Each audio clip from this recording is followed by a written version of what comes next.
morning.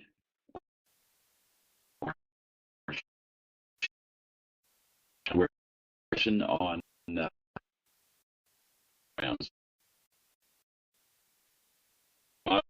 and they're going to be, I think, and very brief by a different group of presenters.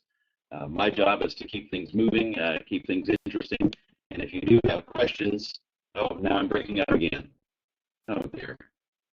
Okay. To talk slowly and turn it over to someone else because the bandwidth here is so poor. I'm going to be recording this session, and if you do have questions for the presenters, please type them in the chat box in the lower left of your screen as we have.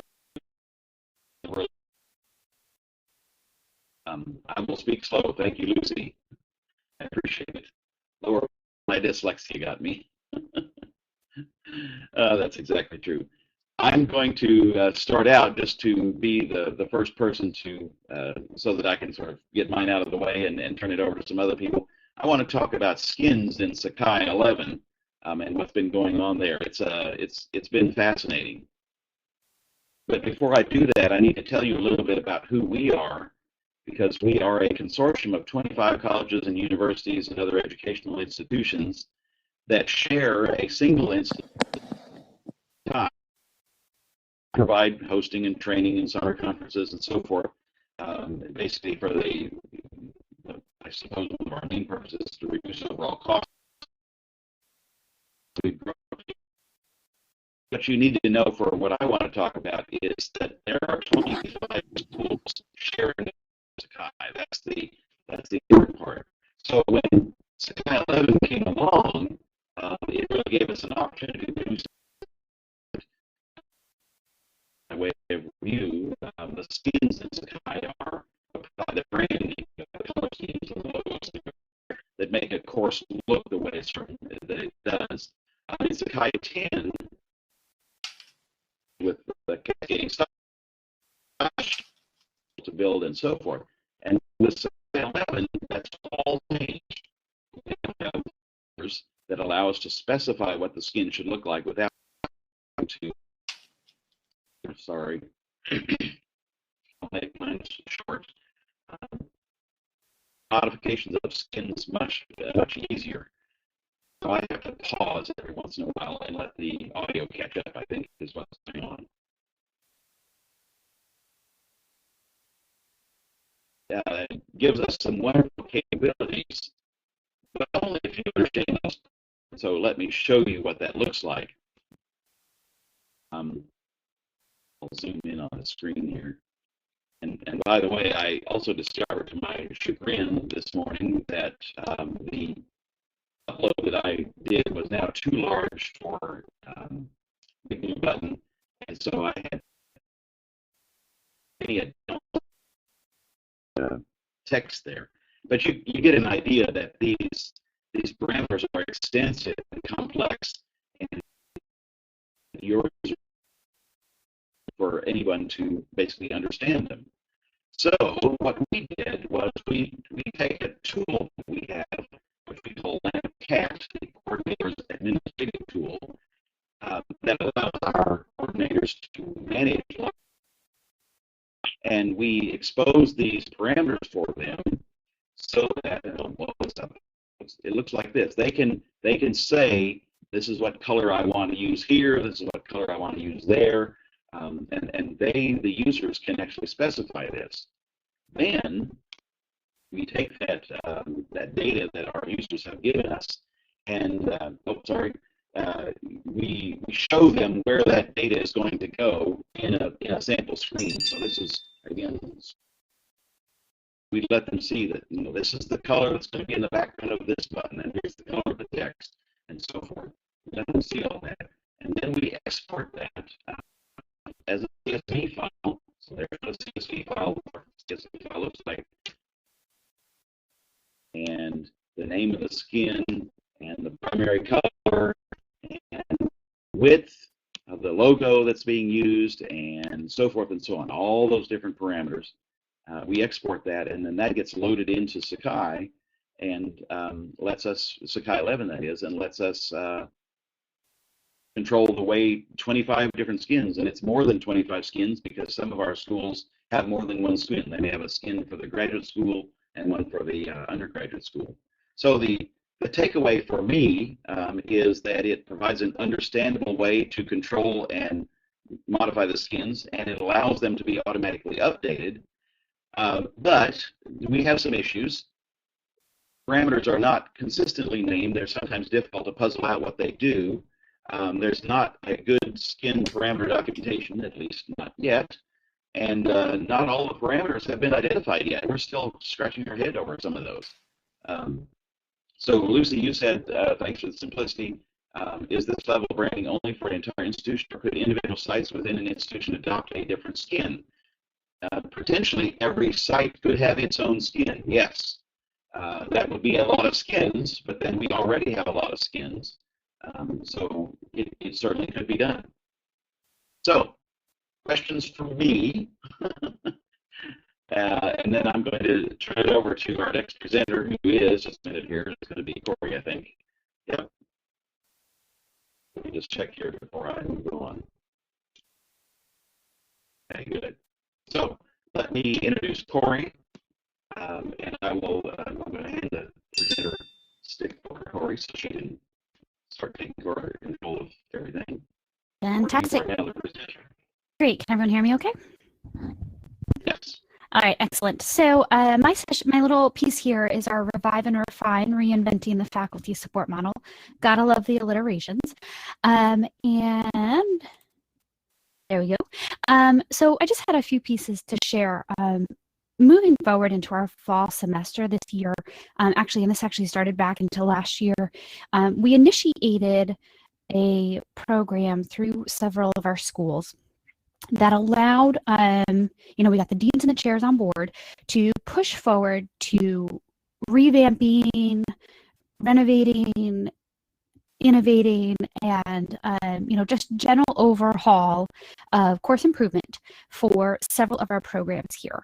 So of course that online market is competitive. And, I can't tell you how long and how often I still see the commercials online, no matter how much we try to skip them with our TiVos and things like that, that schools are pushing for this online program, and that online learning and how we can support it is really essential in this day and age. So what we did is we attacked it proactively with a few goals in mind. So what we did is we first focused on our August Institute, and what that was, and we do it in January as well, is we focused on getting our faculty in our door. Now, previously, our August and January Institute were 2 weeks in length, and we found that that was just so much time that faculty at the start of the 2 weeks would say, oh, I'll go next week, and then next week would come and go, and no one attended. So what we did is we set it up so that our faculty, we actually, there was talk about removing it all together, and as a very small department over here, at the time we were an assistant director, an instructional designer, and myself, educational technology. We knew that we would just have such an influx of one-on-ones, and that was not the right approach. And that was the reactive model. So proactively, we narrowed it down to 1 week for our August Institute, and our attendance skyrocketed. What it did is it really gave faculty 1 week to focus, 1 week to sit down and focus on iLearn, instead of just a couple of days, which wouldn't have been enough, and instead of the 2 weeks, which proved to be too much. So our attendance was amazing. Another thing we did is we started to offer walk-in hours. Now, previously we had offered what was called open labs. So we said, all right, let's play with the terminology a little bit. So we said, let's do walk-in hours. Let's have our students lead them. We have a great student employee population over here. Thank goodness. And basically what we did is for the entire month, instead of week by week, we said for the month of September, it was these days. For the month of October, it was Tuesdays and Thursdays from 2 to 4. For the month of November, it is Mondays and Wednesdays from 1 to 3. And what we do is that... Oh, I just hear an echo. Someone else's... oh, there we go. Okay, so what that allowed us to do was have our students focus on faculty coming in the door, and it'll also let myself and Louisa, our instructional designer, also say to faculty, hey, you know what, I'm really booked. Why don't you come in for our walk-in hours? And it kind of let us retrain, for lack of better words, how our faculty were to come into our door. So that worked out really fantastic. We also, with the lessons tool, yay, we saw huge changes in events alone. Now, of course, we also upgraded to Sakai 11. I apparently completely skipped over that bullet point, and that's one of the crucial things here.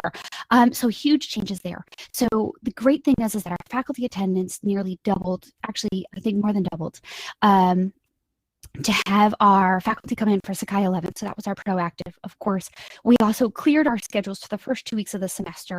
And Louise and I made sure that we were on hand for those walk-in hours to make sure that faculty could come forward and get work and come in when they saw Sakai 11 on the day one of class and went, oh no.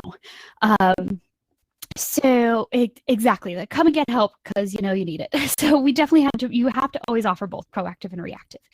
So as I said, with our events and logs, now a lot of this can be attributed to the lessons tool, which we cheer-led for and everyone loves. I think that's the general consensus, is we saw a 26% increase in logs. Now, of course, that's from 2.9 from last fall to Sakai 11 this fall. So we went from 1 million events a day, a week. We went from 1 million events a week to 1,250,000. So that was really awesome. So anyways, to wrap up, so what's next? The office hours are fantastic. So we're moving forward with that. And we change it every month. We're still offering January Institute, again, narrowed down to just a week. And we're also increasing our communication. So what we're actually doing is we're specifically narrowing down to each school and saying, hey, we know you're onboarding new faculty. We know this is happening. Here you go. Bring them in. Let them come. So we really have to publicize that across the board. So, and that wraps me up. Very good, Corey. Thanks. And I was going to ask you about the Sakai instant logs because I'm giving me a great metric there to compare with, because we run about $1.4 million events per week, and so that's what gives me a benchmark. If you were using this sheer number of events as Sakai is being used, am I correct about that? Absolutely. We actually looked at how many courses were live last fall compared to this year as well, and it's a difference of 8. Yes, 8. So we only have 8 more classes, and we have such an increase in engagement and enrollment. We also saw increases in our weekly logins and things like that. So there's definitely a bunch of things across the board like that. So can I actually address Dave's question as well? How many staff do we have to help with our effort? So publishing our office hours and things like that, right now it's 2. We're actually with, unfortunately, San's a director right now and San's an assistant director. So it is Louisa and I, so our instructional designer and our educational technology specialist. However, the 2 is somewhat fabricated. We have students. So we have a total of 6 part-time students that can maximize 20 hours a week each student, and that allows them to we let them focus on the walk-in hours. We had to heavily support it for the month of September. Very good. Okay. Yeah, that's cool. And thinking in terms of FTEs of students as well. All right. So because my job is to keep things moving here, we're going to go next to Antonio, who I can see, and I can see where he lives and all that sort of thing. Just a minute, Antonio. Let me make you the presenter. Yeah. There you go, sir. You're up. Yes. Good morning. This is an applied study of Sakai in one subject in the University of Murcia in Spain that analyzed promoting the use of IT tools for resolving practical cases in the teaching of the subject of operation management.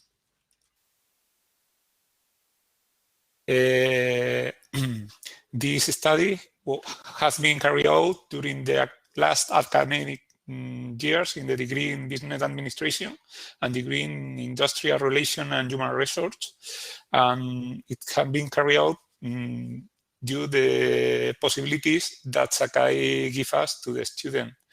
Sakai allows us the student to get resources from which to obtain information and knowledge, to increase the interaction between student and teacher and among student, and give the student a platform to do and drop homeworks. Allow the adaptation process of teaching and student in this study are need to apply this study. The aim of this study is to promote the use of certain tools linked to the resolution of practical cases in the teaching of the subject of operation management.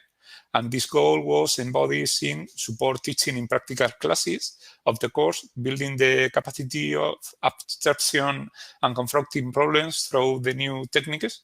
So the basic tool to which studying will face in business practice by improving the ability to apply knowledge to practice, being able to manage information and knowledge using the basic tool user ICT skill, improving information management, and to promote the continuous active student participation in the development of the subject in through more motivating tool illustrating creativity and innovation in production decisions. This study had required the implementation of a new methodology in the theoretical classes are incorporated section in which the computer application related to the subject were shown, and then in practical cases, study cases were resolved and then delivered and discussed in the forum of Sakai. And in order to evaluate the activity, has been carried out a survey of 164 students about different aspects of this study. As main conclusion, after this experiment in the subject, we have obtained that the relation of this study has allowed improvement the subject, providing it with new tools. Participation in practical activities with Sakai has been high and the result delivered practice had been appropriate. And the most outstanding results is that there are no major difficulties in accessing information resources for teaching, comparing with other classical learning. In class, there were problems in accessing to the network or to recharging the battery because of the building. They are not preparing yet.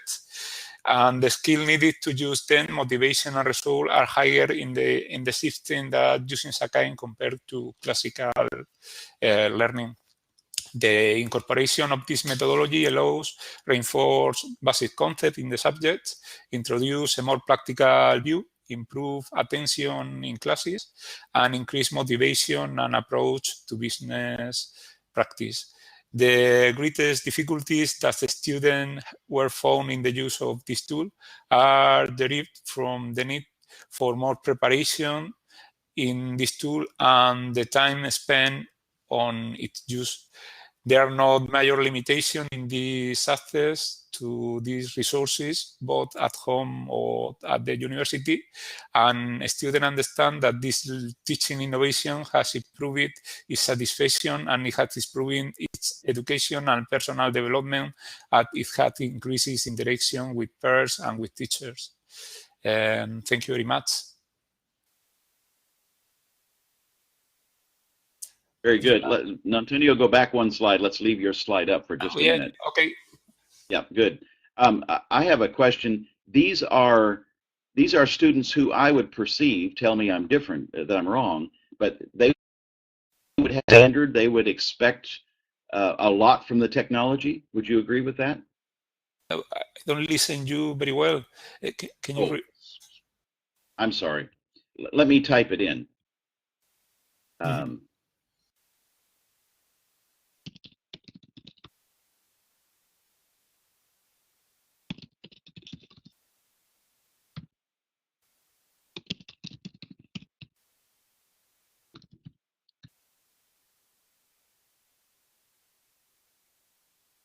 I'll try to say it as well. These are technology students, as I understand it, operations management students do you think they have a higher standard for the technology than other students might? No, they are not very higher technology student. Okay. They are more they are less oriented to technology. They are business studies of Okay. human resource and business administration. Okay. I thought perhaps because they have higher standards that they would be viewing, if they viewed Sakai positively, more important than perhaps a typical student. But okay. Yeah. This is one. This is because they say that they need more preparation to adapt this tool and more time to prepare the subject in this. And is that a bad thing? I think that's a good thing. Yeah. Okay. Good. Thank you. All right. Thank you. I appreciate it. I'm going to keep moving here. So Lucy, I'm going to turn things over to you and advance the slide. You got it there, Lucy? Yep. Good. Just waiting for the, yeah, okay. Grand. I'm just going to try. Low bandwidth. My audio's bad. Don't worry, I'm hearing you. You're fading in and out. I'm concerned that I'm not in my usual office, so if showing video causes my audio to start dropping out, let me know, because I'm not sure what the bandwidth is like here. But let's get going. The first thing I'm going to do, so I don't forget, is to put in the chat window a link to the blog on Adam Marshall's blog page on the Shoal Project. Okay, so the Shoal Project is a new project that we're doing with Sakai in Oxford University, and it is designed to inspire greater adoption of technology enhanced learning at Oxford by showcasing what the innovative academics are doing in terms of technology. So at the moment, there's not a huge uptake of technology enhanced learning at Oxford. It's very much kind of on an individual tutor or lecturer basis what they do, and we're trying to encourage people to take that first step into using online learning activities to support their face-to-face teaching by helping them see what's already being done in the institution and then taking ideas from that. So what the Shoal Project will do is develop a search and share portal within Sakai so that we can showcase these activities that are already there. We want to show a diverse range of activities using different Sakai tools and also potentially tools beyond Sakai. The project is very short. It's just a proof of concept. It's running for 6 months, so we're 1 month in already. And so we're doing a focus on STEM subjects within just one division within the university, the Maths, Physical and Life Sciences division, because we are hoping that if we can show that people use this portal and engage more with online learning as a result, both staff and students, then it will be rolled out further. So if you're interested, talk to me soon, because we don't have much time to do this, and I would love to get people's feedback on what we're doing and how we're doing it. So the kind of activities that we want to showcase are ones where technology is being used to solve problems that staff or students have. So we're hoping to promote a little bit more use of flipped classrooms, for example, by using podcasting or lecture recording. And also to focus on using the technology, the digital tools, to give students feedback on fundamental skills so that the tutorial time and the classroom time can be used in discussing the more advanced applications or kind of really surfacing problems that students have, taking those ideas forward. Obviously, there's lots of tools within Sakai where you can give great formative feedback. I mean, assignments, peer assessment, using the tests and the quizzes tools. So we're wanting to take advantage of that to free up staff time from answering the same basic questions over and over again, and also encourage them to look at the opportunities for getting students to collaborate together on a digital platform.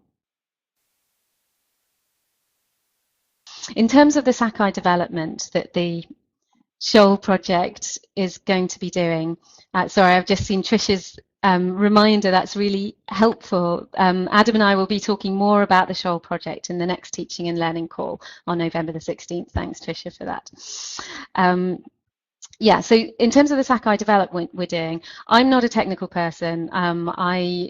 Some of you may remember some of my work in wildlife conservation. So I'm a real proponent of using the lessons tool to help bring stuff together. If you want to ask technical questions, feel free to ask me. I will simply forward them to Adam Marshall because he's the one that knows the guts of Sakai. So what we're aiming to do is build a new type of site called a repository site type. Within each of those, we'll have a lessons tool within each site, and that will have these various types of activity embedded within it.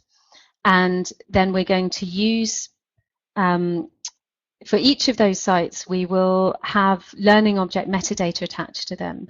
And that's going to facilitate searching for particular types of activities, for uses of particular Sakai tools, or regular things like the subject content for it. But what we're trying to do is move tutors away from thinking about a particular subject goal and think about how they can use the tools and adopt ideas from people who are teaching entirely different topics, but just think about how they're using tools to support their students and to improve their own time management and their own use of their time to support students. So once we've got each of these repository sites populated with a learning activity, we're going to, and having the metadata attached to it, we're going to develop a new browser tool which will basically be the user interface for searching through these different learning activities and for getting into the little lessons tool, the site that learning activity is embedded in. So what we're really aiming to do is not just tell people about what others in the institution are doing, but allow them to play with the activities, because that's a much more powerful learning situation. It's much more inspirational if you can see the mechanics of how an activity is working. It sparks much more ideas about how you might adapt that kind of activity to work with your students. Sorry, I'm stepping forward too fast. So yeah, what we're mainly, the entire aim of the project is to encourage people to actually get their hands dirty and try out new things that other people have developed in Sakai within Oxford, and encourage them to be inspired to gain more curiosity about what can be done with digital tools and more confidence seeing that other people have done this kind of thing, and it's not so difficult for them to take that first step. So feel free to contact me and Adam for more details. And I'm just going to have a look at the chat window to see if there are questions coming up. I ask you a question, Lucy, whether you see this as a bit of peer pressure. Dr. Smith did this. What's the matter with you? It's definitely, I mean, rather than kind of pushing people to doing something, encouraging them to see that it's possible and it's valuable. So yeah, there's an element of peer pressure, but I see it more as a kind of positive encouragement and giving people confidence and giving people excitement about the tools, and also rewarding the innovators so that they're giving another forum in which to showcase their work and for people to get to know their name. Very good, very good. All right, Terry Golightly, you are next up. Thank you, Lucy. So Terry, I've made you the presenter and you can move forward.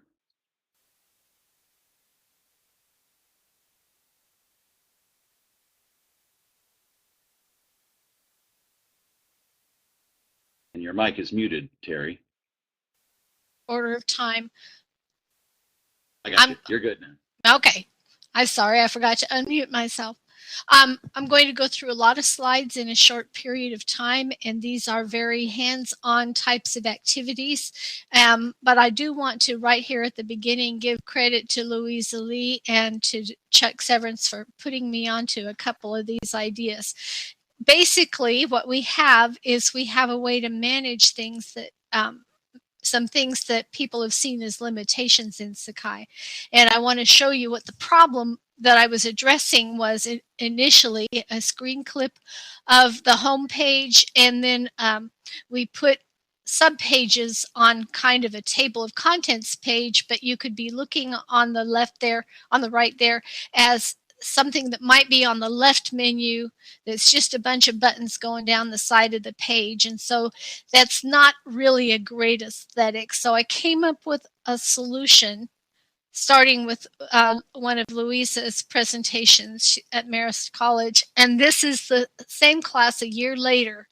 And it's got a little bit more graphic interest. The banner at the top is just a banner, got the contact information, and then all of the buttons there are active buttons that are linked to top level pages that are fully functional lesson pages, and you can do they're not sub pages, they're top level pages. And so it's a matter of how to do those linked buttons in there. The idea, one of the main ideas, is to hide all of the buttons on the left that you can, so that the student sees less clutter. That's what you really need, is less clutter. The student doesn't need all the junk that we see. This is another course, and at the top center, I've got 3 green buttons, and that's information on papers that the students need throughout the course or at different points in the course that the teacher wants them to have all the time. So those are also top level pages that have all the functionality of a full lesson page, as well as the weekly lessons in the red buttons. And then we can hide the introductory information, or we can hide the home tool altogether and make this the landing page that the student comes to. That's, of course, if you don't care about the synoptic tools. So you need to actually make the buttons, and the buttons that you will need to make, you need the banner that goes on the page. If you want a banner, looks good. Page buttons, the little individual buttons, and you can add your dates on there. You can add other content, and we'll come to that in a second. You need to also have a button that says return to main page, and that's the return navigation from your page to your main page. And then you might have other course specific buttons. And what I generally use PowerPoint for my buttons. You can use GIMP or Photoshop or whatever, or you might download a set of buttons that you really like. One point I Googled C.S. Lewis novels because it was a course in C.S. Lewis theology, and I used the vintage covers from his Chronicles of Narnia books as the weekly buttons. So that was kind of an interesting, fun kind of thing, but you can get creative, and that's one nice thing about this. In Sakai 10, it's a lot easier in 11, but Sakai 10 is where the stuff happens. The good stuff happens on lesson pages. I love lesson pages. Here's the first thing you do. On a main page, you set up a scenario, and here I'm illustrating branched learning. I've had people say, oh, if only Sakai would do branched learning. Well, this is where it happens. Okay, so you have a scenario set up there, and then option 1, option 2, option 3. Those are buttons that I created in PowerPoint, typing out my full range of choices that the student has. And then I will see on the left, I will see the buttons showing at the bottom there. The buttons show in italics, grayed out, so I know that they are hidden from the students. All the student sees is that main button that I usually title coursework. And then when they go to option 1, when they go to option 1, they'll see the option 1 page, but the way they go to option 1 is by pressing on the button. So how do I set that up? when I'm on the option 1 page or the child page, although technically it's not a child page because in the hierarchy it's a top level page, but in relationship it's a child page. I want to go to the index of pages at the top there, and when I go to the index of pages, I see the option 1 link. What I want, I'm following the arrows across clockwise. What I want to do is right click on the option 1 link and then select copy link address. That goes automatically onto your clipboard, and then you paste that into Notepad or some other text writer. And then you, as I've shown in the middle panel there, you delete everything past that show page. Then you copy, put back on your clipboard what's left for that, which is the unique URL for that page. And you go to the main page and open the edit box, and on that option 1 button in the image properties box, you go to the link tab, which is in the center, and you paste it into the link tab. Not into the top pad, which is the image URL, but into the link tab. Then you have to select same window. If you don't select same window, the target will open up new windows all over the place, and you'll lose control of it. Now you go back to now what we want to do is format the return to main page. So on the main page, we go to the index of pages, and we use the same method to copy the URL for the main page. You go down and you right click on and get the copy link address, put it in your Notepad file, and then you open the text editor box on the child page on the return to main menu button, and you put it in the link tab, keeping things in the same window. Now this process, there and return, needs to be done for every page choice that you have there, even if it's 16 weeks of instruction. For every time that you want them to be able to return to the main page, you don't want them to get to a child page and get stuck there, because there's not really a natural return. And then you need to do it for every iteration of the course. This process does not inherit. What you're doing here is you are linking the unique URL of that page, and if you try to do it next semester, you will go back to the previous semester. So you need to do it for every time that you do this. And you need to make sure that you're returning to the course main page that you want to be in. So it can get a little labor intensive, and you just have to decide if it's worthwhile for you. I think it is, because it looks so much better, and there's such an improved aesthetic to the whole thing. Now, for Sakai 11, it's a little easier. Actually, it's a lot easier. And I'm grateful to Chuck Severance for showing me how to do this. Hey, we have not yet, yeah. We're running low on time here. Okay, well, this is going to take about 10 seconds. Okay. Because All it's right, go for really a lot easier. You need to do the same things in Sakai 11, but the link process is a matter of going to the top of the page and copying that link. You don't have to go to the index of pages and such. That now that link is in the top bar, but you still need to go to the image edit and put it in, and let me show you that one. And that is in the top link. There's not a link tab, so you just go in and you put it in the image properties box. from the top. Very good. You still have to do it in the same places, but there it is. Keep your options open, I mean design options, and remember that your main purpose here is to simplify and improve the experience for the student. Very good. Okay, and there are some questions coming, and I think that you've been encouraged by Tricia and others to do this on an upcoming T&L call, and I think that would be great. I'm more than willing to do that. Yeah, that would be great. Okay, I'm going to turn it back over to Corey for our finals. We're running low on time. Sorry about that, Corey. So shoot the moon. Not a problem. All right. So shoot for the moon. As everyone knows, the classic quote, shoot for the moon, you'll land among the, even if you miss, you'll land among the stars. So that was our goal with our faculty. The good thing for all of you, as we're short on time, is I started talking about this with my first presentation earlier, so you already have half of it.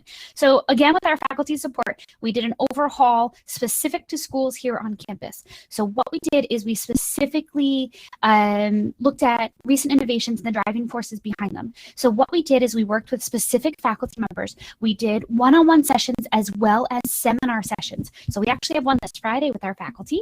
And what that included was we fed them lunch and they came and worked with us. So we gave them 3 seminar specific series. And then in the beginning, it was kind of a brainstorm survey session. The very last session is a get together. Okay, now you know all the good stuff. What are you going to do? So some of the things that came out of that was course consistency. We talked about course development and review requirements. All their courses are going to be reviewed internally for Quality Matters. We're looking for them to boost and increase interaction and innovation. For example, we have a faculty member who teaches a global business course, and we're looking, we've actually put her in contact with a few people in other countries to bring in for WebEx sessions with our students. They have to do instructor guides so that if the course is then supported, should someone else have to teach it. They also have to do a faculty showcase. So what they're then doing is they peer-to-peer for faculty by faculty kind of review of what they've done in their courses. And then the course is reviewed by our office and their dean and all that good stuff.